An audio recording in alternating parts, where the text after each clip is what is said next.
একটি ছোট্ট স্বর্গের পরী ভুল করায় শাস্তি পেল এবং তাকে মানব জগতে পাঠানো হলো। সে সরাসরি এক গরিব ছেলের সামনে এসে পড়ল। তার প্রবেশ এত ভয়ঙ্কর ছিল যে ছেলেটি ভয়ে পালাতে যাচ্ছিল, কিন্তু দেখলো মেয়েটি নড়ছে না। ছেলেটি ভেবেছিল সে মারা গেছে। সে চোখ বন্ধ করতে চাইছিল, কিন্তু চোখ বন্ধ হচ্ছিল না। হঠাৎ মেয়েটি লাফিয়ে উঠে দুষ্টুমি শুরু করলো। আসলে সে আর স্বর্গের দেবী নয়, এখন সে এক পরিত্যক্ত ভিখারিন।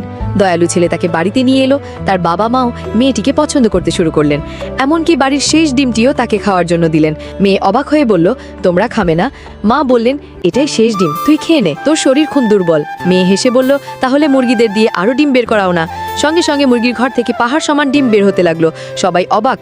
ঠিক তখনই জমিদার এসে টাকা চাইতে লাগলো, অথচ পরিবার আগেই ঋণ শোধ করেছিল। জমিদার নকল কাগজ বানিয়ে ফাঁসাতে এলো।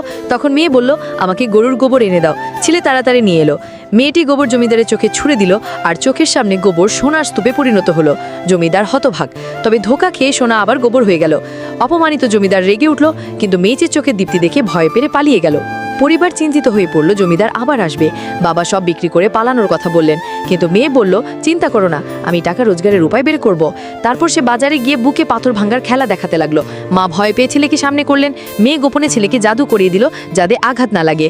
পাথর রাখা হলেও বাবা হাতুড়ি মারলেন, আর সত্যি সত্যি পাথর ভেঙে গেল। লোকজন তালি দিতে লাগলো, টাকা ছুড়ল। ছেলে অহংকারে বলল, দেখলে আমি কত শক্তিশালী। কিন্তু পানি খাবার সঙ্গে সঙ্গে তার শরীর দিয়ে পানির ছিদ্রের মতো বের হতে লাগলো। মেয়ে হেসে বলল, উফ, একটু গন্ডগোল হয়ে গেল। ঠিক তখনই এক রাজকীয় রথ এসে থামল। রথে বসা রাজকুমারী অসুস্থ ছিলেন। মেয়ে তাকে জাদুকরি ওষুধ দিয়ে বলল, যখন সহ্য করতে পারবে না তখন খেয়ে নিও। সৈন্যরা মেয়েটিকে প্রতারক ভেবে তাড়িয়ে দিতে চাইছিল, কিন্তু রাজকুমারী ওষুধ রেখে দিলেন। রাতে দুষ্ট আত্মা এলো তার ভাগ্য চুরি করতে, কিন্তু রাজকুমারী ওষুধ খাওয়ার সঙ্গে সঙ্গে স্বর্ণালী আলোতে ঢেকে গেলেন, আর দুষ্ট আত্মা আহত হয়ে পালালো। অন্যদিকে জমিদার জেনে গেল মেয়েটি সাধারণ মানুষ নয়। সে মেয়েকে ধরে রাজধানীতে নিতে চাইছিল ভুয়া দেবীকে খুশি করতে। জমিদারের লোকেরা আক্রমণ করলে বাবা নিজের পরিবারকে বাঁচাতে লড়ে গেলেন, কিন্তু মেয়ে বলল, আমি তো তোমাদের জন্যই আছি, আমাকে নিয়ে যাও, তবে আমার পরিবারকে আঘাত করো না।